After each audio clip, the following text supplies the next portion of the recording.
Well, it's Chiefs week. One big change the 49ers have made that I want to get to. Plus, there's a Kyle Shanahan stat that's floating around that people have had a lot of fun with online. And is John Lynch going to make a trade? We are less than 3 weeks away from the trade deadline. One of the biggest names out there just potentially came off the market. We'll explain all that on today's Stats and Cone, brought to you by BetUS Sportsbook and Casino.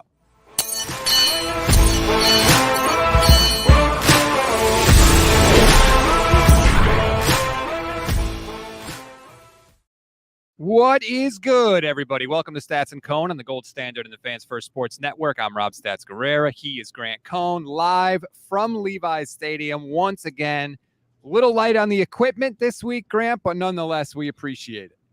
I made a rookie move. I left my XLR cable at home, which is very important and hard to find. So I don't have I have my microphone. It's right here, but there's no point in holding it or speaking into it. I'm going to project as if I'm on Broadway today. Hopefully, if you're listening on podcast form, I apologize for assaulting your ears. Well, that's good, too. Now everyone around you at Levi's will get to hear your half of the show. So here's what I think about the 49ers. Kyle Shanahan stinks. Make sure you project that when we get to it. You know, I'll whisper that part. All right. There is a Shanahan stat that's been floating around Twitter, which I want to talk about a little bit, too. But it's Chiefs week, Grant, and I feel like I have noticed a change from the 49ers, at least from the players. Now, Kyle will speak later today. I'll be interested to hear what he says. But, you know, like we have seen this bunch kind of, you know, excuse away their losses and talk about how good they are. And we've covered that extensively. This week against the Chiefs, I've heard Nick Bosa say it. I've heard Trent Williams say it. I've heard Fred Warner say it. Hey, we've never beat these guys. We need to beat them to prove to ourselves that we can beat them. It's just a different sort of tone I've noticed this week. Yeah, this does sort of feel like the 49ers Super Bowl in a sense. This is a make or break game for their season, because if they lose, you're starting to think like, well, who are they going to beat? And if they can't beat the Chiefs now, when are they ever going to beat the Chiefs? Because it's like the worst version of them.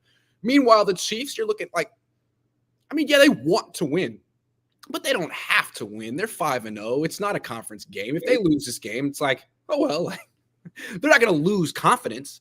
But if the Niners lose this game, I think their confidence is very much at stake.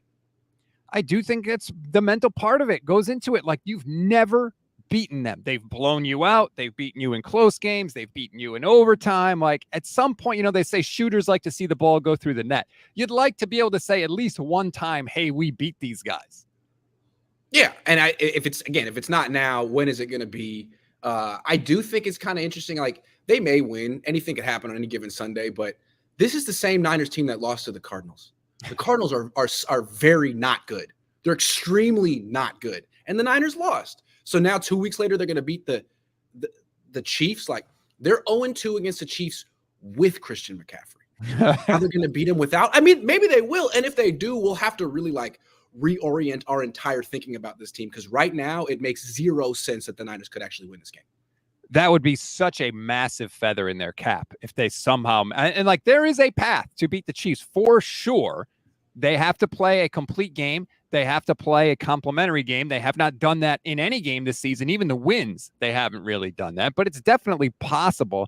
What I'm fascinated by, Grant, I don't understand this. How are the 49ers favored in this game?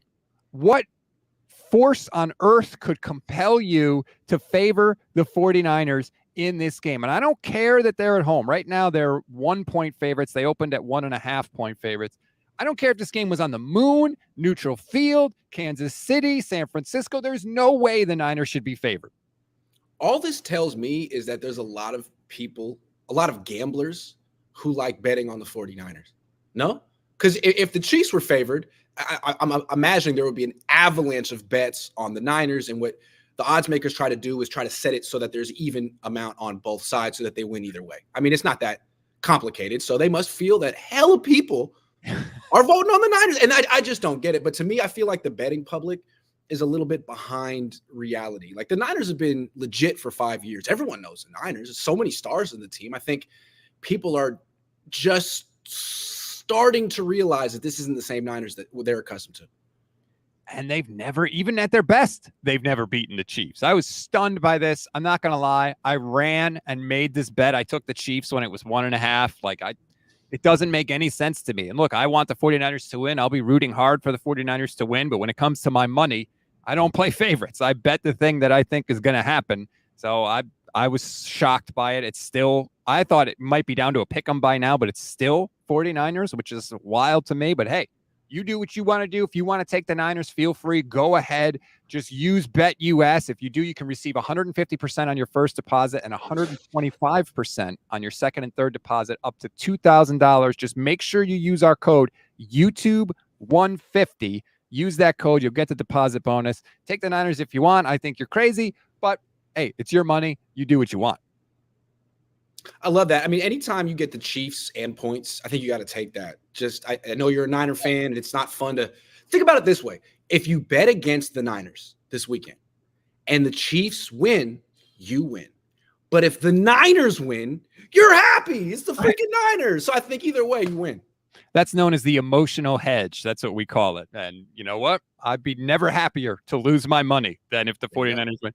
It would be an incredible victory, Grant, because there's a world where the NFC can really fall back to the 49ers this week. Seattle is playing Atlanta. Atlanta could very easily win that game. Obviously, that'd be good for the Niners in the division. Houston is playing Green Bay. Houston could beat the Packers. Now, it's in Lambeau, but still, it's not out of the realm of possibility that C.J. Stroud can get that done.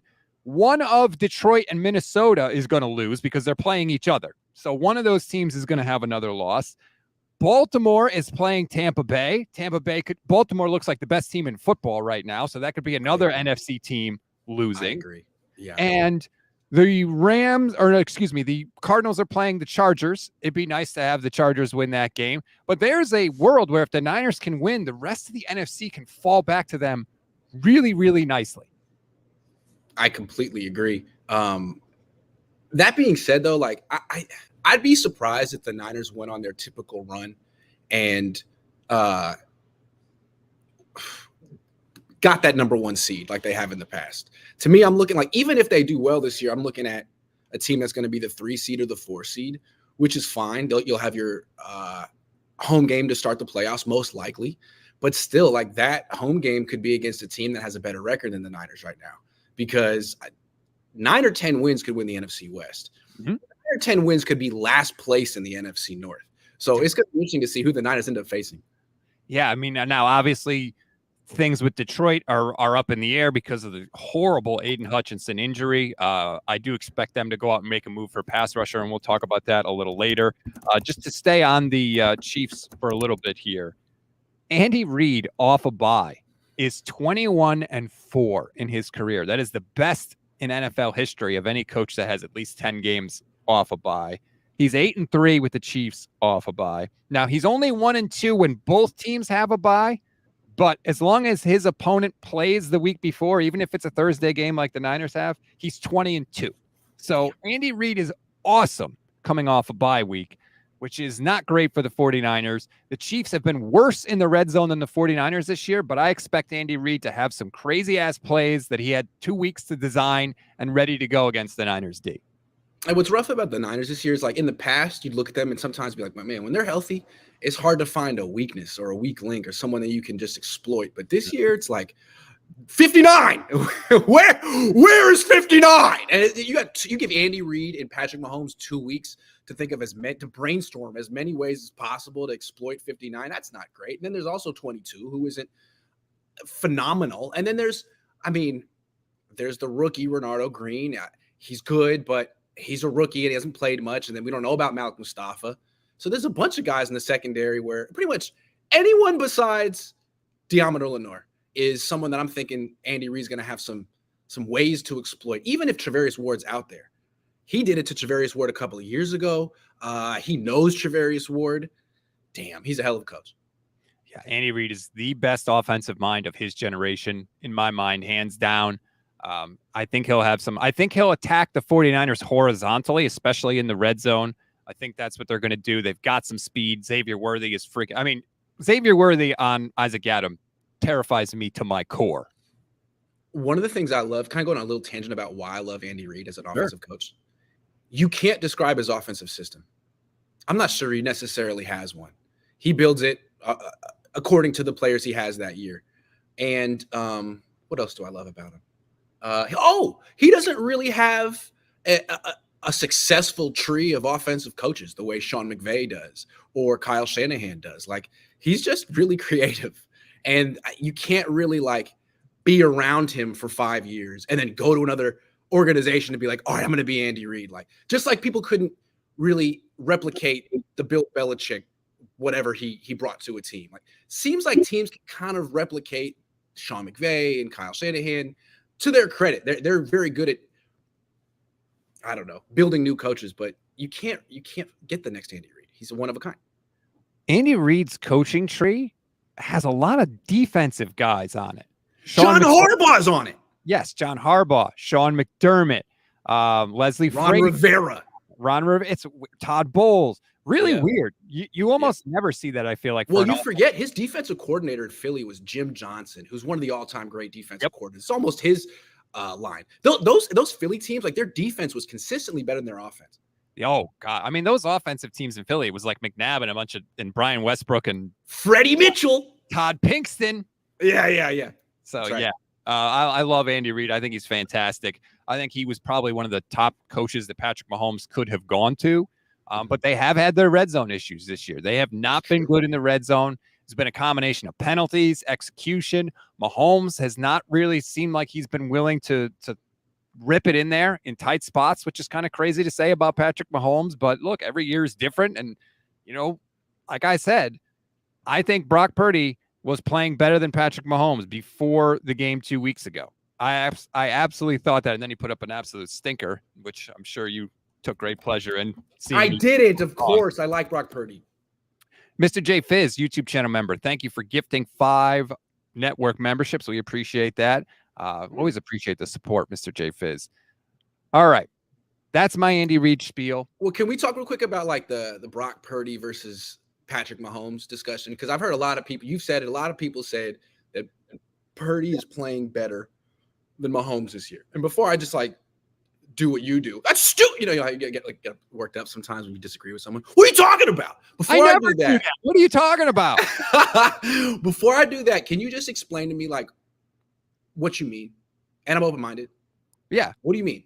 I thought Patrick Mahomes Brock Purdy was playing on the highest degree of difficulty this year. And what I mean by that is he was making a lot of plays off schedule. He was not getting yak, and he was throwing the ball deeper down the field, which to me is the hardest way to play quarterback. And I actually have a little visual aid for you.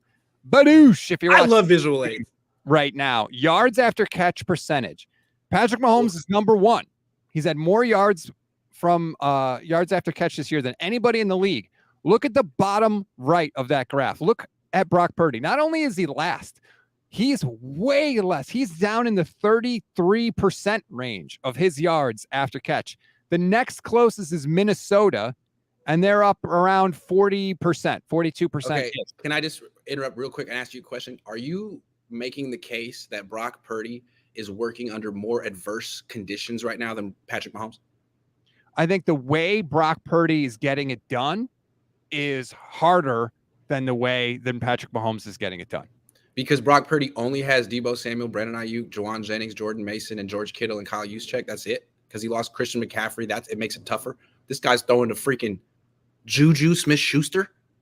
Yeah, and he's throwing like 1 yard over the line of scrimmage. Dude, he's throwing to guys who are coming off the couch. The Niners, I mean, he has like some of the most expensive weapons in the league in San Francisco. Really? You take away Christian McCaffrey and he's got like a band of misfits around him?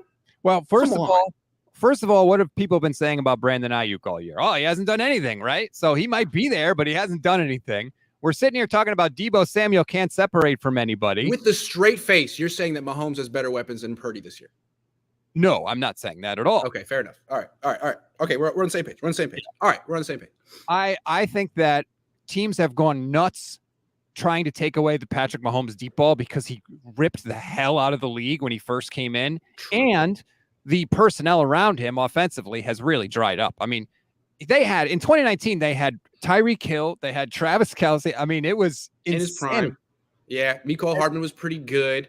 They had all kind of stuff. Sammy Now it's Watkins was on that team also. It's like Kareem Hunt now, right? Juju Smith-Schuster now. Like, oh, good luck. So yeah, it's definitely different. What I would say for the Niners is you cannot under any circumstances let this be a one-score game in the fourth quarter, because Patrick Mahomes is going to find a way to get it done. Like it's undeniable. He always does, not just against the 49ers. He does it against everybody. They have to make this a multiple score game in the fourth quarter. I guess all I wanted to say is that, to me, if people are going to make the argument that Brock Purdy's playing better than Patrick Mahomes, you're probably going to look at some numbers.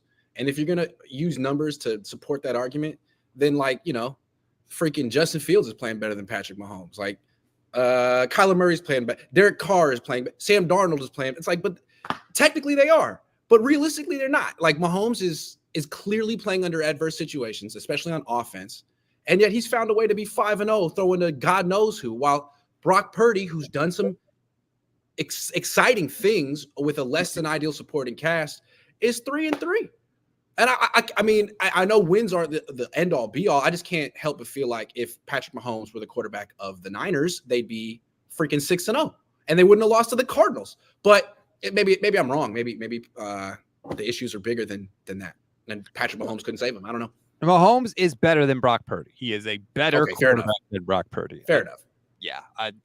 If you're trying to make the argument that Brock's the better quarterback, I'm not on that branch with you. I think there's one person on that branch, and we all know who it is. He's the only quarterback I think in the league today who's an all-time great. Josh Allen's excellent. Lamar Jackson's excellent, but are they all-time greats?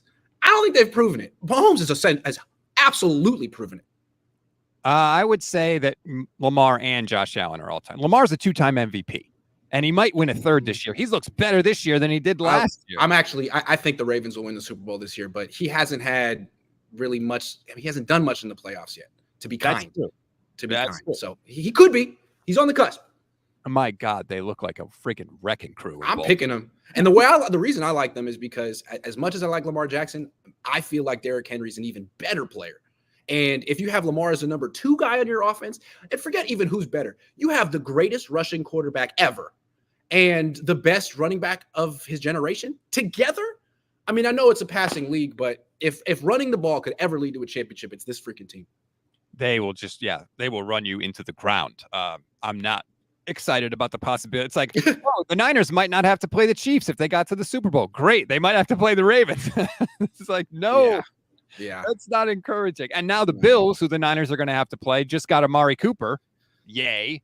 That's going to make that game more fun. But anyway, I don't want to get ahead of ourselves. I want to talk about the Chiefs game. As I said, don't let it be a one-score game. This is the Kyle Shanahan stat that Josh Dubow of the AP put out on Twitter. 124 coaches have coached 40-plus regular season games decided by 7 points or fewer. Kyle Shanahan's 378 win percentage, those games ranks 119th. Yeah. A lot of people are doing what you're doing, Grant. They're making the face. They're rubbing the temples. They don't 378, 119 out of 124. That's just rough. So it's hard to say you're a great coach when you have those stats. I went back and looked, and basically what it comes down to is when Kyle Shanahan wins, he wins by double digits. And when he loses, most of the time he loses a one-score game. Sometimes they get beat by more than that, but that's really what it comes down to. In 2017, they were 2-5 in those games, 3-5 in 2018, 4-3, 1-3, 3-5, 2-1, 1-3, 0-3 this year. So not super encouraging. Should have made a graphic about that. Sorry. Weird thing though, in the playoffs, Kyle's 5-2 in games decided by one score or less, which I guess if you had to pick, you would choose that. But yeah, it's just a weird Kyle Shanahan stat. Yeah. Unfortunately, he was 0-1, and he's 0-1 in the Super Bowl in games decided by 0-2, right? Because if you're going back to the Patriots days or the Falcons days. Oh, that one. Okay. Well, yeah. But I want to look real quick at his dad.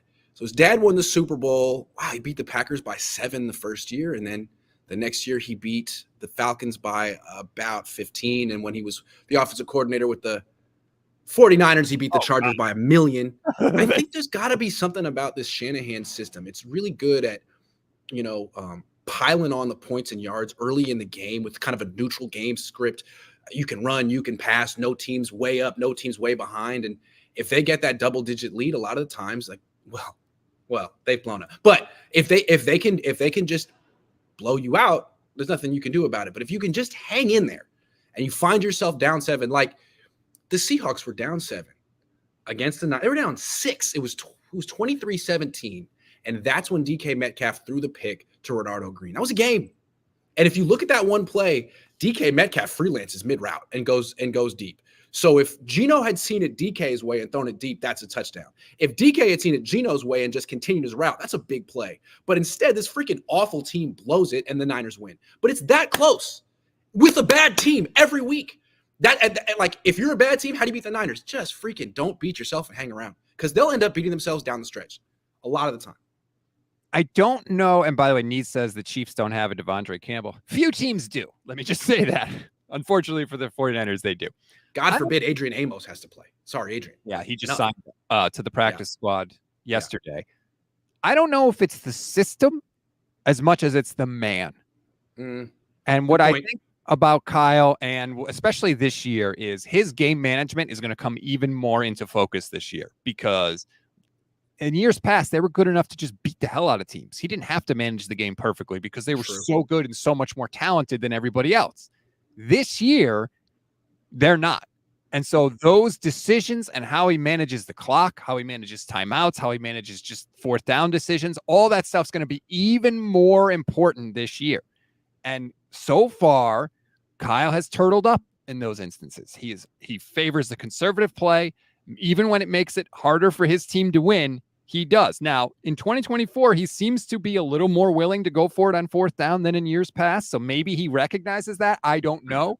But I think that really is what it has to do with more than anything, is his management of the game in tight games. I would agree. And it seems, again, like some of his critics, me included, have said, hey, man, like, he's a good coach, but at heart, he's more of an offensive coordinator than a head coach, because with a lead in the second half, he's thinking more about what play can I call that will get the most yards, as opposed to how do I work the clock.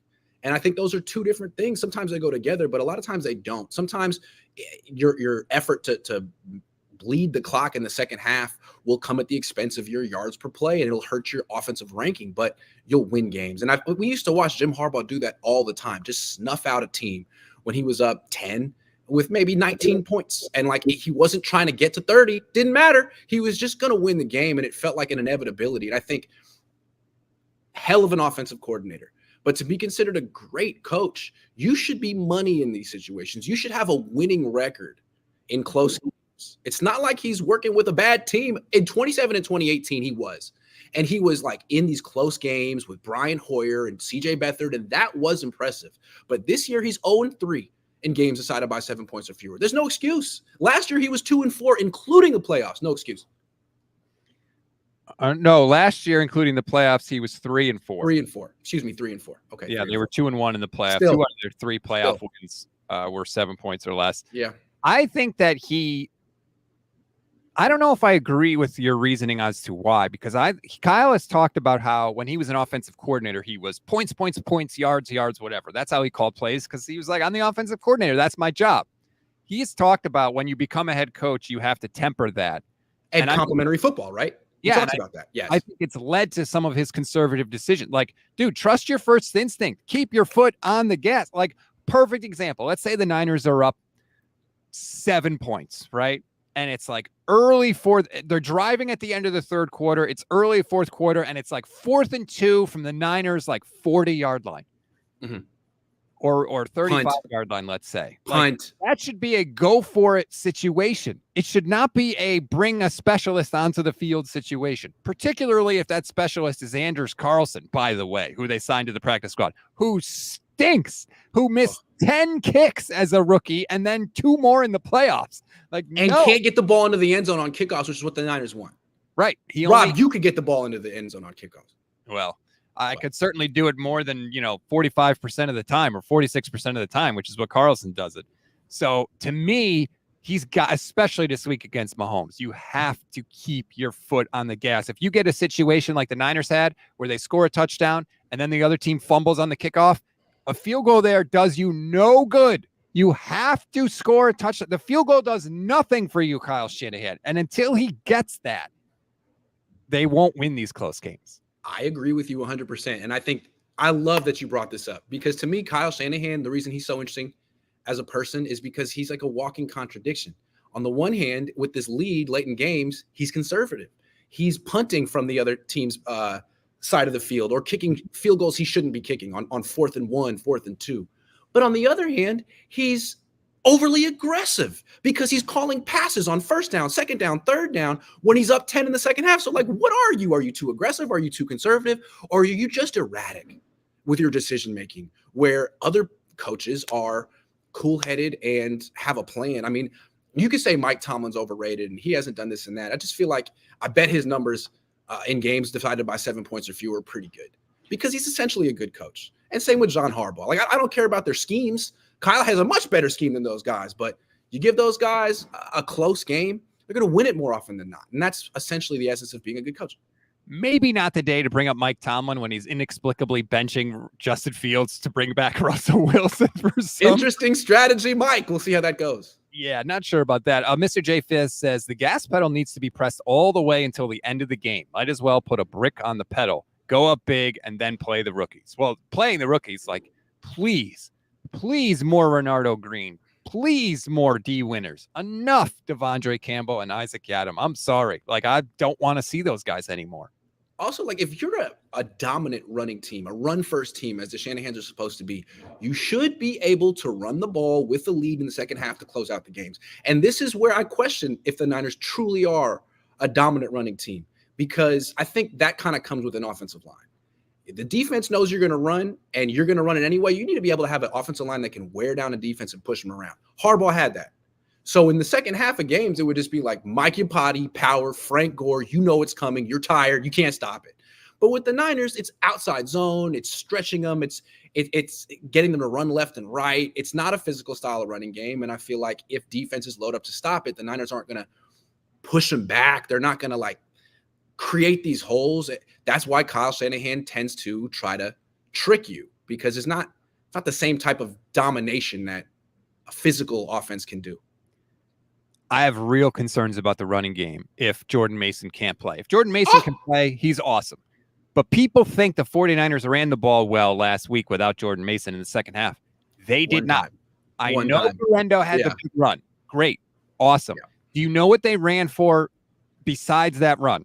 They ran for 2.78 yards per carry against a brash Seahawks defense. Yep. So don't tell me that everything's going to be cool with Isaac Garendo, because I'm sorry. Right now, to my eyes, he looks like just a dude. He doesn't look like anything special whatsoever. If Mason can't play and can't finish the game, I do really worry about the Niners' ground game offensively. Like, if you give Isaac Garendo 10 carries, he very well may end up averaging 6 yards a carry. He might break one for 50, 60 yards, but you're going to be in 2nd and 8, 2nd and 9, 2nd and 10, 2nd and 11 a lot. And that is exactly what crushed the 49ers in the Super Bowl against the Chiefs. You watch that game every week. That's crazy, man. Yes. Every week. I'm a psychopath. The Niners in the first half, guess what the average distance to go was for the 49ers on 3rd down in that Super Bowl? 8. Guess. No. 9. No. Oh, 10. No. Oh. It was 13. It was 12.7 yards to go on 3rd down. That means it's hard to win that way, man. If they had spiked the ball on 1st and 2nd down, we would have a shorter yards to go on 3rd down in the first half of that Super Bowl. That's why the offense bogged down. They were constantly behind the sticks. And if you can't run the ball, you're going to be in 2nd and long, 3rd and long. Now, in the second half, it got a little better. They averaged 7.4 yards to go on 3rd down. But that you can't live there, especially against Steve Spagnuolo and especially against this defense. Well, here's the problem. When you're they break down 3rd down, 3rd and short, 3rd and manageable, 3rd and long.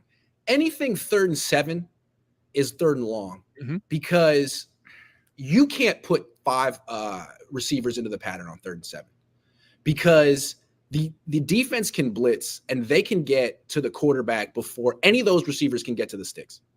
So in 3rd and 7, you got to have someone staying in the backfield, a running back or a tight end or both. And you got to have Jake Brendel deciphering the blitz and setting the protection. And the Niners suck at that. Where they're good is 3rd and 3. 3rd and 3, the defense can't necessarily blitz because a 3-yard route gets a first down. So they're on the heels a little bit. The Niners can put 5 in the pattern. Christian McCaffrey can go out and run. But 3rd and 8, pick up the blitz, guys.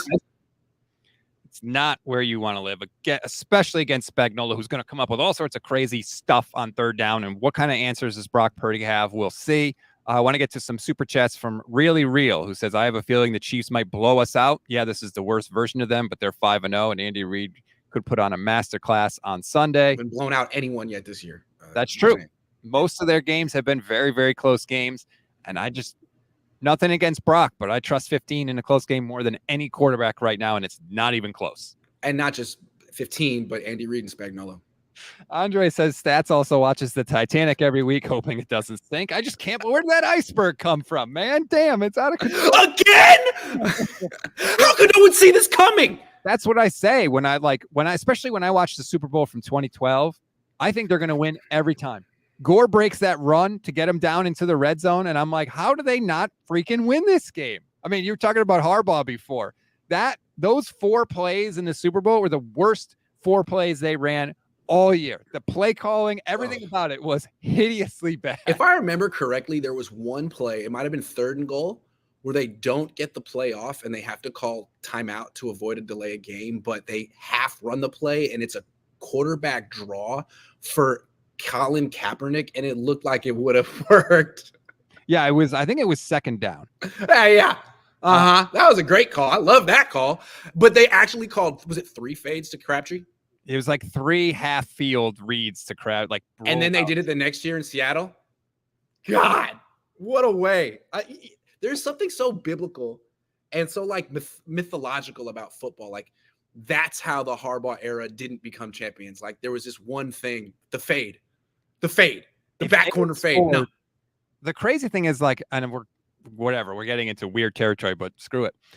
If they had scored that touchdown against the Ravens, does Harbaugh remain in San Francisco? Because remember, he wanted an extension, and Jed York kept saying he wants to be paid like a Super Bowl winning head coach, and he hasn't won the Super Bowl. Well, if he had won the Super Bowl, if that happens, Kyle Shanahan is probably never the coach of the 49ers. Mm-hmm. Even if Harbaugh only ended up sticking around for a few years longer, how about this? Is John Harbaugh still the coach of the Ravens? No Super Bowl victories. The Joe Flacco era drags on and on and on. I wonder. Yeah, because don't forget, after Flacco won, he got a new contract, and he was basically a 500 quarterback from that point. For a while. Yeah. Who knew? I love the Joe Flacco. Can we just keep going on tangent after tangent? I love the Joe Flacco redemption story. Like, he won a Super Bowl as a mediocre quarterback, supposedly, got overpaid, couldn't win with his salary, got tossed around like a backup. But it's like, no, he's still a good starting quarterback. He's in the same draft class as Matt Ryan, still playing. Matt Ryan doing God knows what, probably golfing. Like, one of the more underrated quarterbacks in league history. I'm not saying he's a Hall of Famer, but damn, what a good story. Crazy good arm. Ridiculously strong arm. He's got to be like, if you told me, like, you know what, Eli Manning, great quarterback, 2 Super Bowls, I prefer Joe Flacco, you can make that argument. I don't love either one of them. I don't want those to be my quarterback options, please. But you see what I'm saying? Like, you could argue they're in the same tier quarterback. Yeah, except Eli had 2 crazy playoff runs and Flacco had 1. Is really the difference. How many times did Flacco beat Brady in the playoffs? They used to give those Patriots teams hell, for sure. They did. And they were a couple missed field goals and a Lee Evans drop away from knocking them That's off. Right. Oh, Joe Flacco, I love you. What a guy. All right, so that's Kansas City. One good thing, by the way, about this game, no Bill Vinovich. He was the ref in both Super Bowls who called all those penalties on the Niners and didn't call any holdings on the Chiefs. He is not reffing this game. Thank God that is not happening. Nice. Tom Brady. So if the Niners win, that we're going to do a revisionist history that it's Bill Vinovich's fault that they lost the 2 Super Bowls. We're doing that. I can't wait. I just want to see one holding penalty called against the Chiefs offensive. They've never been called for one against the Niners. Well, at least in Super Bowls. In the playoffs, they've never been called for one. Isn't that insane? That's terrible. That's so blatantly awful. Anyway, Because the NFL is so like, they're still reeling from the loss of Tom Brady and Peyton Manning, and they're trying to, because those guys were they were royalty in this league, and they're trying to make the Chiefs like that, but they're not quite, and they need a dominant team, and they're trying to make the Chiefs that. I guess they're that. One more thing, Tom Brady is going to be on the call of this game. He is now officially part owner of the Las Vegas Raiders, which means for his broadcasting career, he can't be in the other team's facility. He can't watch practice. He can't go to the pre-production broadcast meetings, either virtually or in person, because he'd be getting inside information on opponents of the Raiders. He can't publicly criticize game officials or other clubs, which I don't know. So if the Niners run a fake punt on first down from their own 2-yard line, he can't criticize other teams. Like, seems like it's going to directly impact his job as a broadcaster. And of course, he's subject to the NFL's gambling policy as well. This is awful. Like, Brady wasn't a good announcer to begin with. And now, like, he can't do any of this other stuff. Like, what a joke that he's the #1 announcer for Fox. Yeah. And there's rumors that he won't be allowed to talk or watch the game. But right. No, here's the thing. Like, doesn't it feel like if anyone can find the loopholes, it'll be Brady? I mean, he's been finding rule loopholes for 20 years. Like, I don't know. It's good for the league to have him calling games. He's instantly the best announcer out right now. He's candid. His praise carries weight. His criticism carries weight. They better figure this out because he's an asset to the league. And sure, he's an asset to the Raiders, but no one cares about the Raiders. I'm all set with him. He needs time. He needs reps. He's not very good right now. Maybe he'll get back. I disagree. I like him.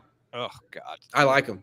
Why? What is your problem with him? He's not good. He's not interesting. He's not smooth. He doesn't. It's not interesting. You don't want to know what Tom Brady has to think about the 49ers offense and why it's not scoring the red zone? I do. It's a different job. Like, Joe Montana was a terrible analyst. Like, Bill Walsh was not good as an analyst. It's not Young's a good analyst. About what you know.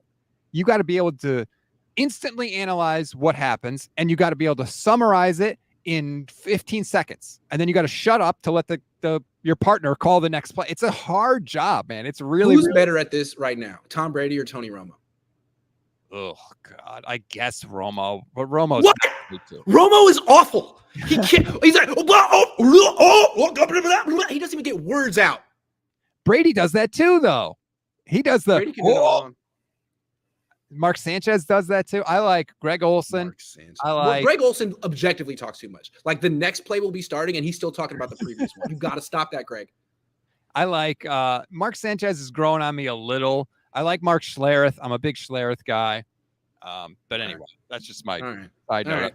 Well, then, look, if Tom Brady doesn't do it anymore, you won't care because you think he's trash. You hear that, Tom? You hear that, Tom? Yeah, I would say it to his face. You're not. Yeah, you would. Tom. I know. That's Rob for you. All right. Next up, John Lynch, trade talks. Is he going to make a move? Maxx Crosby has become a name that's been super out there for people wanting and hoping and dreaming that their team makes a trade. Well, Mark Davis just went on the record and said a Maxx Crosby trade is just not happening. That was his exact quote. It's just not happening. Hey, way to go, Mark. Way to draw the line somewhere. You're having a fire sale on October 16th. Your team's already out of it. You've completely quit, but we're not trading Maxx Crosby. Sign up for freaking damn season tickets. I love being a Raider fan, man. What a time to be a Raider fan.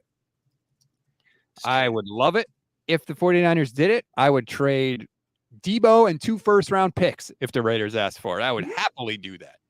Yeah. Okay, so that probably won't, though. But what about one that could?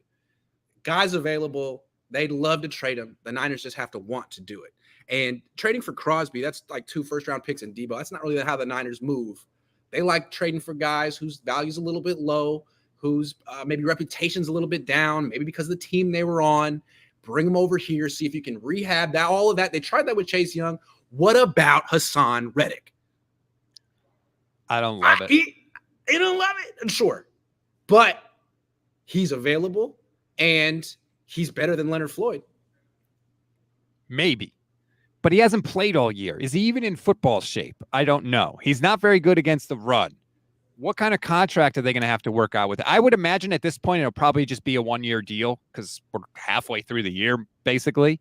So I don't know. I don't love it. I would rather go for like an Azeez Ojulari from the Giants. At least he's been playing. He's been productive.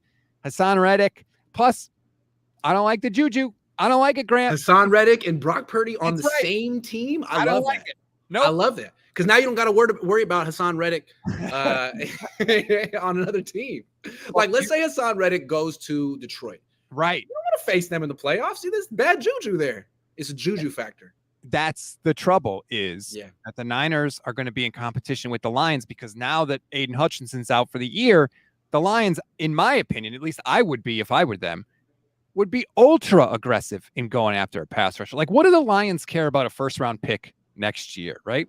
If you're the Lions and you haven't won a Super Bowl ever and you've been, a laughing stock for decades in the league, you're giving up a first-round pick to get a pass rusher this year. This is your Super Bowl window. Yeah, do it right now. So that's kind of why the Niners should think about this. Instead of like standing pat, who are you competing against? What moves might they make? Remember, they traded for Christian McCaffrey. Jed York said it. It was like, well, he said Kyle didn't want to do it. I didn't want to do it. I thought it was overkill for a team. Mm-hmm. Anyway, Jed's like, okay, well, we don't have to trade for him, but do you want the Rams to have him?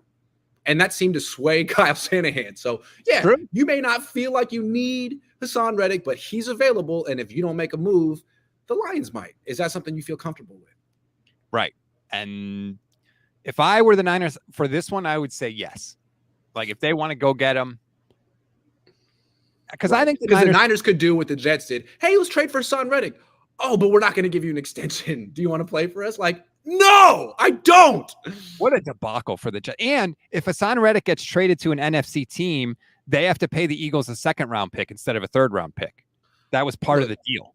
Everyone knows I like Robert Saleh, and I'm not here to defend him, but if I were in his shoes, I'd be pissed. Like, wait a second. Like, you resolved the Hassan Reddick thing after you fired me. You trade for Devontae Adams after you fired me. Like, couldn't you have done that stuff and then given me like 2 weeks to see what I did? But okay, but anyway. Yeah, that's not unfair, frankly. Yeah. But sure, a wide receiver will fix everything wrong with the Jets. I still think that team's going nowhere. And really, I feel like that's the team that I most enjoy rooting against because it's like it's not even the Jets. It's the Aaron Rodgers project. And he's the head coach and the general manager. And I just don't respect him at all. He wants to be Tom Brady and Peyton Manning. He's not that level of professional. And it's going to be enjoyable to watch him crash and burn trying to do too much. He's so LeBron James. And the way he threw his wide receiver under the bus. Like Brock Purdy never do that. Ever. Brock Purdy. And then he's on the Pat McAfee show and he's like, hey, come on. And then like Devontae Adams walk over like, get out of here. You guys are 2-4. No one cares about you. Win some games. I'm on board with that 100%. Never get tired of seeing Aaron Rodgers lose for sure. I do think John Lynch is going to do something. I think they'll make even like just injuries alone have really decimated this defensive line. They really need help. I don't think it's going to be like a major move, but it doesn't necessarily have to be. It could be a move for just, some depth there. But I don't think they're just going to stand pat and say, we got who we got. Well, I do think this game against the Chiefs will determine a lot. If they lose to the Chiefs, are they buyers or sellers at the deadline? Probably buyers. I would think they wouldn't be sellers, but would they be more aggressive if they lose? Like, God, something's wrong. You know what's interesting? 2 years ago, they were 3-3, just like now. Week 7, they played freaking Kansas City at home. Like, it's very similar to what happened 2 years ago. But as we all remember, the Niners went on this incredible run. They're 3-3. They trade for McCaffrey that week. So like 2 years ago is like, we're like at the 2-year anniversary of them trading for McCaffrey. He plays against the Chiefs on a short, he hadn't really prepared, didn't really know the offense. They lose. They don't lose again for the rest of the season until the NFC Championship game. They don't. So maybe the Niners lose this game and something happens and there's a trade or a galvanizing and they just go on a run. I just don't feel like it's the same team this year. I don't, maybe McCaffrey comes back in 2 weeks and saves everyone. I just don't feel like that's what's happening, but I don't know. It could be though, right? You could have a situation where the Niners lose this week. They stomp Dallas because Dallas is a tire fire. Then they go on the bye and then they play Tampa. And then McCaffrey comes back and they go on a run. Possible. And Greenlaw may come back at that time Possible. too. And then it would be like, holy crap, here we go again. That could very easily happen. Best guess. Best guess, and this is based on absolutely nothing. We have no reports. Do you think Greenlaw will play Week 10 against the Tampa Bay Buccaneers? Yes. Well, do I think he'll play well? No, like he's not going to be like the Dre Greenlaw we saw in the Super Bowl. Like he'll be a shell of himself because it's an incredibly hard injury to come back. I don't think he will. They haven't even opened his practice window yet, but I don't know. What about McCaffrey? Do you think McCaffrey will play Week 10 against the Bucs? Yes, but I don't think I think he'll play, and then he won't be able to play for another couple weeks after that. He may not even finish that game. I do think he's going to make a run at it. He's going to try. I can't expect anything from him. I don't like the sound of that. He plays and then he doesn't play for a few weeks. I think the goal for him should be when he gets on the field, keep him on the field.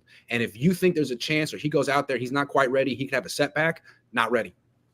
Hugh says the season isn't going to be saved by two players with bad Achilles. Yeah, there's only one tendon between the two players.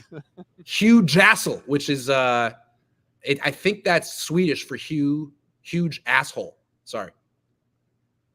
Now I got to bleep that out. I'm so sorry. That's 45-46. You could see it on Rob's face. He knew where I was going with that. He's like, don't do it. Yeah, don't do it. that's why I didn't say the last name. Sorry.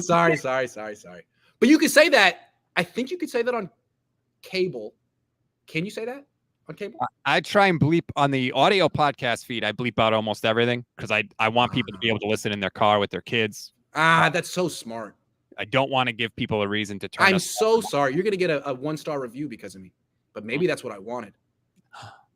You're evil genius. I'm terrible. Sorry. Anyway, that's the situation with the Niners. They really could use a win. I am not anticipating it, but it definitely could happen. And if they get one, like I said, the rest of the NFC may fall back to them in a big way this week. It could be a fantastic week for the 49ers. It does feel like they're trying to stay afloat until Christian McCaffrey can get back. Not sure that's the best strategy, but hey, we're going to be here for the ride, however it happens. Now that I realize that the reason that Rob has a more successful podcast than me is because he doesn't curse. I'm no longer cursing. I'm going to be finding creative ways to express my displeasure without cursing. Like when something bad happens, I'm going to say horse feathers. There you go. I like meatball, donut. I go to a lot of food insults when I talk about people. Meatball. Oh, so calling someone a meatball is rude. He's a meatball. Vish Kumar called Trey Lance a biscuit the other day. Oh my God. Take it back. He has a family.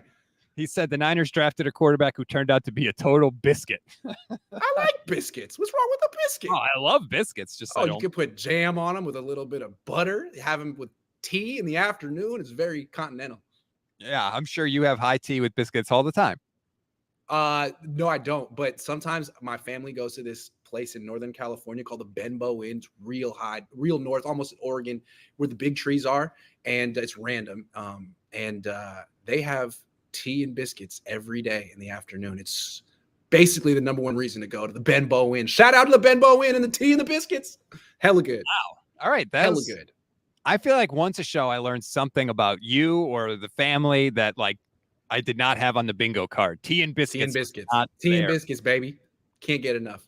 Well, thank you, Grant, for still doing the show after not having the XLR from the stadium. We really appreciate it. How was the audio? Give me a grade. 6.5. That's not great. Okay, will never happen again. I'm so sorry.